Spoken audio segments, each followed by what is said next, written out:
Chairman anti crime and animal protection association ਇੱਕ national level ਦੀ ਜਿਹੜੀ ਅਸੀਂ NGO ਜਿਹੜੀ ਇੱਕ ਰਨ ਕਰਦੇ ਹਾਂ, ਜਿਹਦੇ ਵਿੱਚ ਅਸੀਂ ਪਸ਼ੂਆਂ ਦੇ ਉੱਪਰ ਬੇਸਿਕਲੀ ਕੰਮ ਕਰਦੇ ਹਾਂ, ਉਹਨਾਂ ਦੇ ਰਾਈਟਸ ਵਾਸਤੇ ਕੰਮ ਕਰਦੇ ਹਾਂ।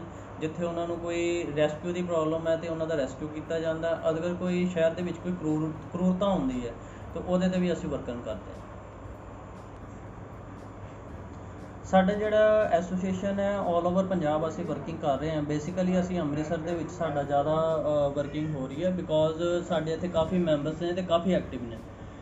ਇਹਦੇ ਵਿੱਚ ਜਦੋਂ ਅਸੀਂ ਅੱਜ ਕੱਲ੍ਹ ਦੇਖ ਰਹੇ ਹਾਂ ਕਿ ਇੱਕ ਨਵਾਂ ਟਰੈਂਡ ਜਿਹੜਾ ਸ਼ੁਰੂ ਹੋ ਗਿਆ ਕਿ ਪੋਲੀਟੀਸ਼ੀਅਨਸ ਜਿਹੜੇ ਨੇ ਉਹ ਇੱਕ ਬੇਜ਼ੁਬਾਨ ਜਾਨਵਰ ਦੇ ਉੱਪਰ, ਇੱਕ ਚਾਹੇ ਘੋੜਾ ਵਾ ਚਾਹੇ ਖੱਚਰ ਹੈ, ਉਹਦੇ ਉੱਪਰ ਮਹਿੰਗਾਈ ਨੂੰ ਲੈ ਕੇ ਅਲੱਗ-ਅਲੱਗ ਜਿਹੜੇ ਪ੍ਰੋਟੈਸਟ ਕਰ ਰਹੇ ਨੇ। ਉਹ ਵੀ ਇੱਕ ਕਰੂਐਲਿਟੀ ਦੇ ਉੱਪਰ ਆਉਂਦਾ, ਜਿਹਦੀ ਅਸੀਂ ਇੱਕ ਕੰਪਲੇਂਟ ਵੀ ਜਿਹਦੀ ਫਾਰਵਰਡ ਕੀਤੀ ਸੀਗੀ ਕਮਿਸ਼ਨਰ ਸਾਹਿਬ ਨੂੰ ਅੰਮ੍ਰਿਤਸਰ ਦੇ ਵਿੱਚ। ਅਤੇ ਮੈਂ ਇਹ ਸਾਰੇ ਇੱਕ ਚੀਜ਼ ਮੈਂ ਉਹਨਾਂ ਨੂੰ ਕਹਿਣਾ ਚਾਹਾਂਗਾ, ਪੋਲੀਟੀਸ਼ੀਅਨਸ ਨੂੰ ਵੀ ਕਹਿਣਾ ਚਾਹਾਂਗਾ ਵੀ ਉਹ ਵੀ ਸਾਡੇ ਸਮਾਜ ਦਾ ਹਿੱਸਾ ਨੇ ਅਤੇ ਉਹਨਾਂ ਦੇ ਦੁੱਖ ਦਰਦ ਨੂੰ ਸਮਝਣ ਵੀ ਇੰਨੀ ਗਰਮੀ ਦੇ ਵਿੱਚ ਜਦੋਂ ਕਿਸੇ ਬੇਜ਼ੁਬਾਨ ਜਾਨਵਰ ਦੇ ਉੱਪਰ ਇੰਨਾ ਲੋਡ ਪਾਇਆ ਜਾਂਦਾ, ਉਹਦੇ 'ਤੇ ਵੀ ਉਹਦੀਆਂ ਵੀ ਕੁਝ ਫੀਲਿੰਗਸ ਨੇ।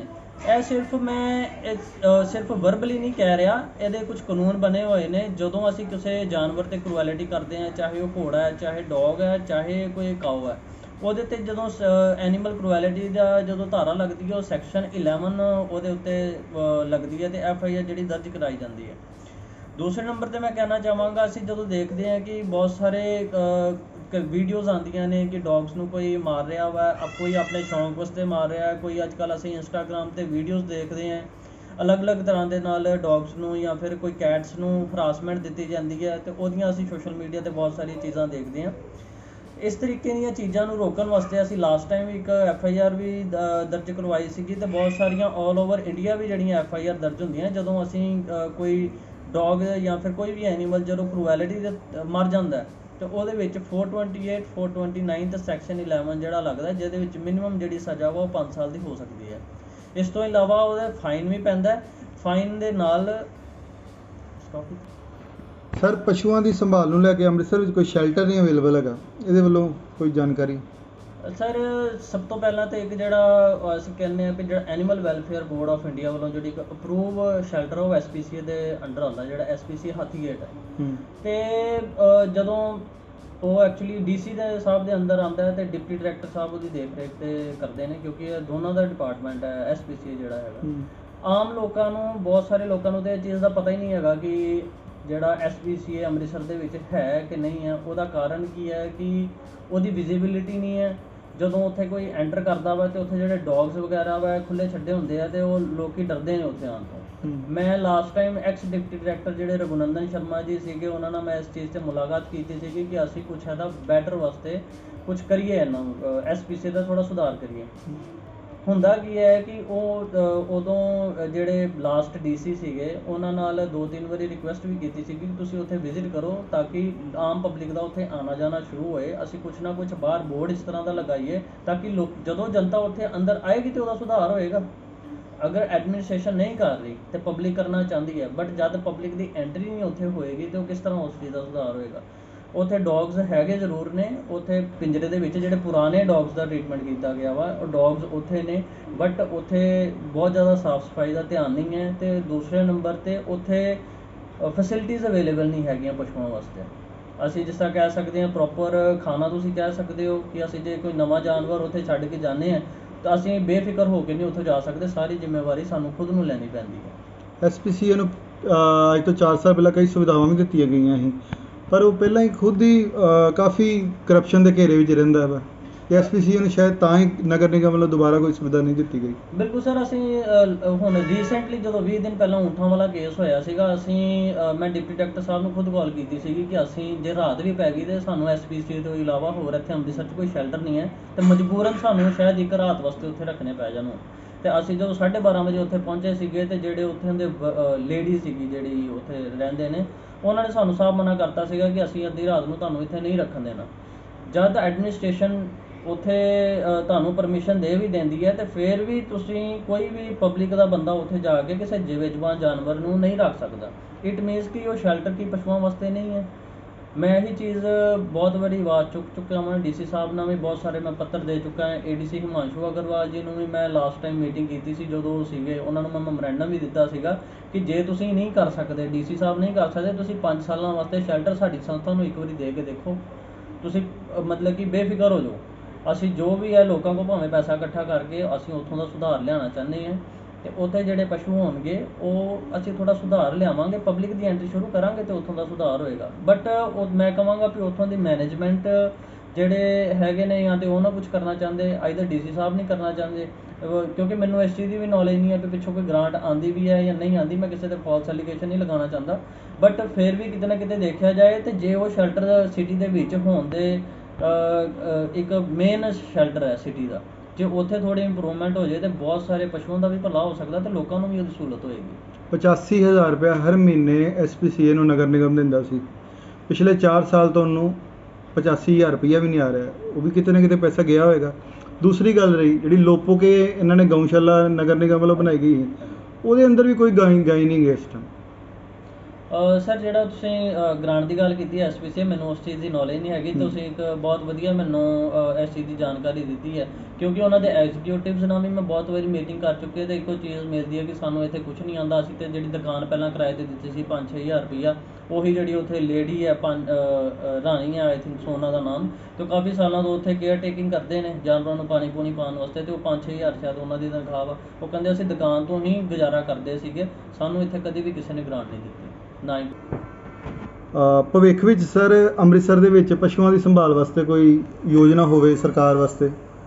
ਬਿਲਕੁਲ ਸਰ, ਅਸੀਂ ਇੱਕ ਪ੍ਰੋਜੈਕਟ ਜਿਹੜਾ ਤਿਆਰ ਕਰ ਰਹੇ ਹਾਂ ਕਿ ਪੰਜਾਬ ਦਾ ਜਿਹੜਾ ਪਹਿਲਾ ਐਨੀਮਲ ਹਾਊਸ ਅੰਮ੍ਰਿਤਸਰ ਦੇ ਵਿੱਚ ਬਣੇ, ਅਤੇ ਉਹਦੇ 'ਤੇ ਅਸੀਂ ਵਰਕਿੰਗ ਕਰ ਰਹੇ ਹਾਂ, ਜਿਹਦੇ ਵਿੱਚ ਉਹ ਇੱਕ ਸਿਰਫ ਗਊਸ਼ਾਲਾ ਨਹੀਂ, ਜਿਹਦੇ ਵਿੱਚ ਹਰ ਤਰ੍ਹਾਂ ਦਾ ਜਾਨਵਰ ਹੋਏਗਾ। ਐਨੀਮਲ ਹਾਊਸ ਮੀਨਸ ਕਿ ਇੱਕ ਪਸ਼ੂ ਚਾਹੇ ਕੋਈ ਵੀ ਹੈ, ਘੋੜਾ ਹੈ, ਕੁੱਤਾ ਹੈ, ਜਾਂ ਗਾਂ ਹੈ ਜਾਂ ਬੱਚਾ ਹੈ, ਕੋਈ ਵੀ ਹੈ, ABC ਕੁਛ ਵੀ ਹੈ, ਅਤੇ ਉਹਦੇ ਬੇਸ 'ਤੇ ਅਸੀਂ ਵਰਕਿੰਗ ਕਰ ਰਹੇ ਹਾਂ। ਅਤੇ ਜਲਦੀ ਸਾਡਾ ਪ੍ਰੋਜੈਕਟ ਤਿਆਰ ਜਦੋਂ ਹੋ ਜਾਏਗਾ ਅਤੇ ਡੈਫੀਨੇਟਲੀ ਅਸੀਂ ਐਡਮਿਨਿਸਟ੍ਰੇਸ਼ਨ ਕੋਲ ਵੀ ਜਾਵਾਂਗੇ ਅਤੇ ਕੈਪਟਨ ਸਾਹਿਬ ਤੱਕ ਵੀ ਅਸੀਂ ਇਹ ਚੀਜ਼ ਆਵਾਜ਼ ਪਹੁੰਚਾਵਾਂਗੇ ਵੀ ਅੰਮ੍ਰਿਤਸਰ ਨੂੰ ਨਹੀਂ ਪੂਰੇ ਪੰਜਾਬ ਨੂੰ ਇਸ ਚੀਜ਼ ਦੀ ਜ਼ਰੂਰਤ ਹੈ, ਅਤੇ ਸਿਰਫ ਅੰਮ੍ਰਿਤਸਰ 'ਚ ਨਹੀਂ ਹੋਣਾ ਚਾਹੀਦਾ, ਮੇਰੇ ਖਿਆਲ ਦੇ ਵਿੱਚ ਪੰਜਾਬ ਦੇ ਹਰ ਸ਼ਹਿਰ 'ਚ ਹੋਣਾ ਚਾਹੀਦਾ ਹੈ। ਗਊ ਟੈਕਸ ਦੇ ਤਹਿਤ 3 ਸਾਲ ਪਹਿਲਾਂ ਕੀਮਤੀ ਲਾਲ ਭਗਤ ਜੀ ਨੇ ਹਰ ਜ਼ਿਲ੍ਹੇ ਦੇ ਵਿੱਚ ਗਊਸ਼ਾਲਾ ਬਣਵਾਈਆਂ ਸੀ। 20 ਕਿੱਲੇ ਦੇ ਵਿੱਚ ਅੰਮ੍ਰਿਤਸਰ ਵਿੱਚ 5 ਕਿੱਲੇ ਅਲਾਊਟ ਹੋਈ ਸੀ, ਉਹ ਵੀ ਗਊਸ਼ਾਲਾ ਅਵੇਲੇਬਲ ਨਹੀਂ ਹੋ ਪਾਈ।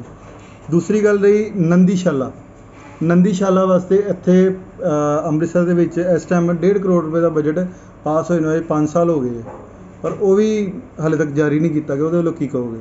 ਸਰ ਕਾਓ ਸੈਸ ਦਾ ਤਾਂ ਮੈਂ ਕਹਾਂਗਾ ਵੀ ਇੱਥੇ ਪਿਛਲੇ ਦਸੰਬਰ ਦੇ ਮਹੀਨੇ ਮੈਂ ਇੱਕ ਪ੍ਰੋਟੈਸਟ ਵੀ ਕਾਓ ਸੈਸ ਨੂੰ ਲੈ ਕੇ ਕੀਤਾ ਸੀਗਾ, ਕਿਉਂਕਿ ਬਹੁਤ ਸਾਰੇ ਲੋਕਾਂ ਨੂੰ ਪਤਾ ਹੀ ਨਹੀਂ ਸੀਗਾ ਕਿ ਕਾਓ ਸੈਸ ਹੈ ਕੀ। ਜਦੋਂ ਮੈਂ ਬਰੀਫਲੀ ਉਹਨੂੰ ਸਟੱਡੀ ਕੀਤਾ ਅਤੇ ਮੈਂ ਦੇਖਿਆ ਕਿ ਇੱਕ ਤਰ੍ਹਾਂ ਮੈਨੂੰ ਬਹੁਤ ਹੀ ਵੱਡਾ ਘਪਲਾ ਜਦੋਂ ਨਜ਼ਰ ਆਇਆ, ਅਤੇ ਮੈਂ ਇੱਕ ਛੋਟੀ ਜਿਹੀ ਡਿਮਾਂਡ ਕੀਤੀ ਸੀ ਮੇਅਰ ਸਾਹਿਬ ਨੂੰ, ਅਤੇ ਇੱਕ ਪਹਿਲਾਂ ਮੈਂ ਮੈਮੋਰੈਂਡਮ ਅਸੀਂ ਜਿਹੜੇ ਡਾਕਟਰ ਰਾਜ ਕੁਮਾਰ ਵੇਰਕਾ ਜੀ ਸੀਗੇ ਉਹਨਾਂ ਦੇ ਘਰ ਜਾ ਕੇ ਮੈਂ ਦੇ ਕੇ ਆਇਆ ਸੀਗਾ ਕਿ ਕਾਓ ਸੈਸ ਜਿਹੜਾ ਵਾ ਕਿੱਥੇ ਜਾ ਰਿਹਾ, ਕਿਉਂਕਿ ਗਊਆਂ ਬਹੁਤ ਸੀਗੀਆਂ ਸੜਕ 'ਤੇ। ਅਸੀਂ ਉਹਨਾਂ ਨੂੰ ਅਪੀਲ ਕੀਤੀ ਸੀਗੀ ਕਿ ਕੈਪਟਨ ਸਾਹਿਬ ਨੂੰ ਇੱਕ ਕਹਿ ਕੇ ਅਤੇ ਜਿਹੜਾ ਕਾਓ ਸੈਸ ਦਾ ਪੈਸਾ ਵਾ ਉਹ ਜਾਨਵਰਾਂ ਦੇ ਹਿੱਤ ਵਾਸਤੇ ਲਗਾਇਆ ਜਾਏ। ਜਦੋਂ ਉਹਨਾਂ ਨੇ ਮੈਨੂੰ ਕਿਹਾ ਸੀਗਾ ਕਿ ਹਫ਼ਤੇ ਦੇ ਵਿੱਚ ਮੈਂ ਜਵਾਬ ਦੇਵਾਂਗਾ, ਜਦੋਂ ਉਹਨਾਂ ਨੇ ਸਾਨੂੰ ਜਵਾਬ ਨਹੀਂ ਦਿੱਤਾ ਅਤੇ ਮਜਬੂਰੀ ਨੂੰ ਫਿਰ ਸਾਨੂੰ ਉਸ ਚੀਜ਼ ਨੂੰ ਪਬਲਿਕ ਦੇ ਰਾਈਟਸ ਵਾਸਤੇ, ਬੇਜ਼ੁਬਾਨ ਜਾਨਵਰਾਂ ਦੇ ਹੱਕ ਵਾਸਤੇ ਅਸੀਂ ਇੱਕ ਪ੍ਰੋਟੈਸਟ ਕੀਤਾ ਸੀ ਉਹਨਾਂ ਦੀ ਕੋਠੀ ਦੇ ਬਾਹਰ। ਉੱਥੇ ਜਿਹੜੇ ਹੈਲਥ ਆਫਿਸਰ ਸੀਗੇ ਡਾਕਟਰ ਅਜੇ ਕਨਵਰ ਉਹ ਮੌਕੇ 'ਤੇ ਆਏ, ਅਤੇ ਸੀਨੀਅਰ ਡਿਪਟੀ ਮੇਅਰ ਜਿਹੜੇ ਰਮਨ ਬਖਸ਼ੀ ਜੀ ਸੀਗੇ ਉਹ ਵੀ ਉੱਥੇ ਮੌਕੇ 'ਤੇ ਆਏ ਸੀਗੇ, ਅਤੇ ਉਹਨਾਂ ਨੇ ਮੇਰੇ ਕੋਲ 50 ਦਿਨਾਂ ਦਾ ਟਾਈਮ ਲਿਆ ਸੀਗਾ ਵੀ ਅਲੱਗ-ਅਲੱਗ ਡਿਪਾਰਟਮੈਂਟ, ਜਿਸ ਤਰ੍ਹਾਂ ਕਿ ਸੀਮੈਂਟ ਦੀ ਬੋਰੀ 'ਤੇ 1 ਰੁਪਈਆ ਲੱਗਦਾ, ਸ਼ਰਾਬ ਦੀ ਬੋਤਲ 'ਤੇ 5 ਰੁਪਈਏ ਅਤੇ 10 ਰੁਪਈਏ ਕਾਓ ਸੈਸ ਲੱਗ ਰਿਹਾ। ਉਸ ਤੋਂ ਇਲਾਵਾ ਜਿਹੜੇ ਹਾਲਜ਼ ਨੇ ਬੁਕਿੰਗ ਹੁੰਦੀਆਂ ਨੇ ਉਹਨਾਂ 'ਤੇ ਵੀ ਕਾਓ ਸੈਸ ਲੱਗ ਰਿਹਾ, ਫਿਰ ਬਿੱਲ 'ਤੇ ਬਿਜਲੀ ਦੇ ਬਿੱਲ 'ਤੇ ਲੱਗ ਕੇ ਆਉਂਦਾ। ਇਸ ਤਰ੍ਹਾਂ ਮੈਂ ਉਹਨਾਂ ਨੂੰ ਕਿਹਾ ਸੀਗਾ ਜਿਹੜੇ 10 ਤੋਂ 11 ਡਿਪਾਰਟਮੈਂਟ ਨੇ ਕਿੰਨੇ ਪੈਸੇ ਇਕੱਠੇ ਹੋਏ ਨੇ ਅਤੇ ਹੁਣ ਤੱਕ ਤੁਸੀਂ ਕਿੰਨੇ ਲਗਾਏ ਨੇ। ਉਹਨਾਂ ਨੇ ਮੇਰੇ ਕੋਲ 50 ਦਿਨਾਂ ਦਾ ਇਸ ਚੀਜ਼ ਦਾ ਟਾਈਮ ਲਿਆ ਸੀਗਾ, ਅਤੇ ਤੁਸੀਂ ਅੱਜ ਦੇਖ ਲਓ ਕਿ 7 ਮਹੀਨੇ ਬੀਤ ਚੁੱਕੇ ਨੇ। ਇਹ ਤੁਸੀਂ RTI ਰਾਹੀਂ ਜਵਾਬ ਮੰਗੇ ਸੀ ਕਿ ਮੈਮੋਰੈਂਡਮ ਰਾਹੀਂ ਜਵਾਬ ਮੰਗੇ? ਸਰ ਇਹ ਮੈਂ ਕਹਾਂਗਾ ਵੀ RTI ਦੇ ਵਿੱਚ ਵੀ ਤੁਹਾਨੂੰ ਇਹਦਾ ਕਰੈਕਟ ਆਨਸਰ ਨਹੀਂ ਮਿਲਦਾ। ਜਦੋਂ ਅਸੀਂ RTI ਪਾਉਂਦੇ ਹਾਂ ਉਹ RTI ਦਾ ਜਵਾਬ ਕੀ ਆਉਂਦਾ ਸਾਨੂੰ ਕਿ local department will tell you. Local department ਕਿੱਥੋਂ ਤੁਹਾਨੂੰ ਦੱਸ ਦੇਗਾ? ਜਦੋਂ ਮੈਂ ਹੁਣ ਕੀ ਕਹਾਂ ਤੁਹਾਨੂੰ ਵੀ ਜਿਹੜਾ ਬੰਦਾ ਆਪ ਹੀ ਉਸ ਚੀਜ਼ ਦੇ ਵਿੱਚ ਕੋਈ ਜਵਾਬ ਨਹੀਂ ਦੇਣਾ ਚਾਹੁੰਦਾ ਅਤੇ ਉਹ ਮੈਨੂੰ ਉਸ ਚੀਜ਼ ਦਾ ਆਨਸਰ ਕਿਉਂ ਦੇਣਗੇ? ਤੁਹਾਡੇ ਕਹਿਣ ਦਾ ਮਤਲਬ ਸਾਰੇ ਭ੍ਰਸ਼ਟ ਹੋਏ ਪਏ ਇਸ ਟਾਈਮ ਗਾਂਵ ਕਰਾਸ ਨੂੰ ਲੈ ਕੇ? ਬਿਲਕੁਲ ਸਰ, ਬਿਲਕੁਲ। ਲਾਸਟ ਟਾਈਮ ਜਦੋਂ ਮੈਡਮ ਸੀਗੇ ਕਮਿਸ਼ਨਰ ਮੈਡਮ ਦਾ ਇੱਕ ਬਿਆਨ ਆਇਆ ਸੀਗਾ ਕਿ ਪਿਛਲੇ 3 ਸਾਲਾਂ ਤੋਂ ਐਕਸਾਈਜ਼ ਡਿਪਾਰਟਮੈਂਟ ਕੋਲੋਂ 15 ਕਰੋੜ ਰੁਪਈਆ ਅਸੀਂ ਲੈਣਾ, ਤੇ ਮੈਂ ਇੱਕ ਛੋਟੀ ਜਿਹੀ ਚੀਜ਼ ਕਹਿਣਾ ਵੀ ਜੇ ਮੈਂ ਤੁਹਾਡੇ ਕੋਲ ਪੈਸੇ ਲੈਣੇ ਆ ਤੇ ਮੈਂ ਤੁਹਾਨੂੰ ਹੱਕ ਨਾਲ ਕਹਿ ਸਕਦਾ ਕਿ ਮੈਂ ਤੇਰੇ ਕੋਲ ਪੈਸੇ ਲੈਣੇ ਆ, ਤੂੰ ਮੈਨੂੰ ਪੈਸੇ ਦੇ। ਮੇਅਰ ਸਾਹਿਬ ਇਹ ਰਾਜਾ ਨੇ ਸ਼ਹਿਰ ਦੇ, ਤੇ ਕਿਹੜੇ ਕਿਹੜੇ ਡਿਪਾਰਟਮੈਂਟ ਜਿਹੜੇ ਉਹਨਾਂ ਨੂੰ ਪੈਸੇ ਨਹੀਂ ਦੇ ਰਹੇ, ਉਹ ਤੇ ਮੈਂ ਤੇ ਕਰਨਾ ਇੱਕ ਦਿਨ ਦੇ ਵਿੱਚ ਜੇ ਉਹ ਚਾਹੁਣ ਤੇ ਸਾਰੇ ਡਿਪਾਰਟਮੈਂਟਾਂ ਕੋਲ ਪੈਸੇ ਕਢਾ ਸਕਦੇ। ਤੇ ਸਾਡਾ ਇੱਕ ਸਿਰਫ ਗਊਆਂ ਦੀ ਨਹੀਂ ਮੈਂ ਗੱਲ ਕਰਦਾ, ਇਹੀ ਵਾਲਾ ਪੈਸਾ ਸਾਰੇ ਜਾਨਵਰਾਂ ਦੇ ਵੀ ਲੱਗੇ। ਬਾਕੀ ਡੌਗਸ ਸਿਟੀਜ਼ ਚੈਨੇ ਨੇ, ਇੱਕ ਸਟਰਲਾਈਜੇਸ਼ਨ ਸੈਂਟਰ ਚੱਲ ਰਿਹਾ, ਉਹ ਵੀ ਕਿਸੇ ਸੰਸਥਾ ਦੇ ਸੰਯੋਗ ਨਾਲ ਚੱਲ ਰਿਹਾ। ਕੀ ਉਹ ਜਿਹੜਾ ਕਾਊਸੈਸ ਦਾ ਪੈਸਾ ਕੀ ਉਸ 'ਤੇ ਯੂਜ਼ ਨਹੀਂ ਹੋ ਸਕਦਾ? ਤੁਸੀਂ ਹੁਣ ਇੱਕ ਜਿਹੜੀ ਗਊਸ਼ਾਲਾ ਇੰਡੀਆ ਦੇ ਕੋਲ ਜਿਹਨੂੰ ਟੇਕ ਓਵਰ ਕੀਤਾ ਵਾ, ਉਸ ਤੋਂ ਇਲਾਵਾ ਕੀ ਹੋਰ ਗਊਆਂ ਦੇ ਵਾਸਤੇ ਗਊਸ਼ਾਲਾ ਨਹੀਂ ਖੁੱਲ੍ਹ ਸਕਦੀ?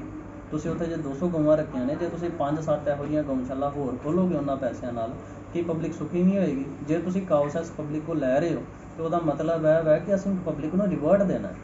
ਜੇ ਮੈਂ ਕੋਈ ਚੀਜ਼ ਕਿਸੇ ਦੁਕਾਨ 'ਤੇ ਜਾ ਕੇ ਭਰਦਾ ਵਾਂ ਤੇ ਮੈਂ ਇੱਛਾ ਰੱਖਦਾ ਵਾਂ ਕਿ ਦੁਕਾਨ ਵਾਲਾ ਮੈਨੂੰ ਕੁਛ ਦੇਵੇ। ਆਮ ਜਨਤਾ ਨੂੰ ਇਸ ਚੀਜ਼ ਦੀ ਨੌਲੇਜ ਨਹੀਂ ਹੈ, ਤੇ ਮੈਂ ਕਹਾਂਗਾ ਵੀ ਪਬਲਿਕ ਨੂੰ ਵੀ ਇਸ ਚੀਜ਼ ਵਾਸਤੇ ਅਵੇਅਰ ਹੋਣਾ ਚਾਹੀਦਾ ਤੇ ਅੱਗੇ ਆਉਣਾ ਚਾਹੀਦਾ ਆਪਣਾ ਹੱਕ ਲੈਣ ਵਾਸਤੇ। ਇਹ ਕੋਈ ਚੋਰ ਬਜ਼ਾਰੀ ਤੇ ਹੈ ਨਹੀਂ ਕਿ ਸਾਡੇ ਕੋਲ ਕੋਈ ਚੀਜ਼ ਲੈ ਰਿਹਾ ਤੇ ਅਸੀਂ ਉਹਦਾ ਹਿਸਾਬ ਨਾਲ ਲਈਏ।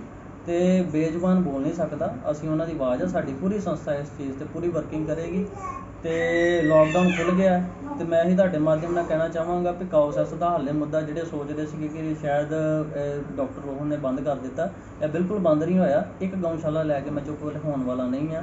ਮੈਂ ਅੰਮ੍ਰਿਤਸਰ ਦੇ ਵਿੱਚ ਘੱਟੋ ਘੱਟ 10 ਜਦੋਂ ਗਊਸ਼ਾਲਾ ਖੁੱਲ੍ਹ ਜਾਣਗੀਆਂ, ਸਾਰੀਆਂ ਗਊਆਂ ਸੇਫ ਹੋਣਗੀਆਂ, ਸਾਰੀ ਪਬਲਿਕ ਸੇਫ ਹੋਏਗੀ, ਅਸੀਂ ਉਦੋਂ ਚੁੱਪ ਹੋਵਾਂਗੇ। ਇਹ ਸਿਰਫ ਅੰਮ੍ਰਿਤਸਰ ਦੀ ਗੱਲ ਨਹੀਂ ਹੈਗੀ, ਅਸੀਂ ਪੂਰੇ ਪੰਜਾਬ ਦੇ ਪੂਰੇ ਸ਼ਹਿਰਾਂ 'ਚ ਖਿਲਾਵਾਂਗੇ। ਇਹ ਸਿਰਫ ਫਾਈਟ ਸ਼ੁਰੂ ਕੀਤੀ ਗਈ ਆ, ਅੰਮ੍ਰਿਤਸਰ ਤੋਂ ਸ਼ੁਰੂ ਕੀਤੀ ਗਈ। ਠੀਕ ਹੈ ਸਰ, ਥੈਂਕ ਯੂ ਜੀ।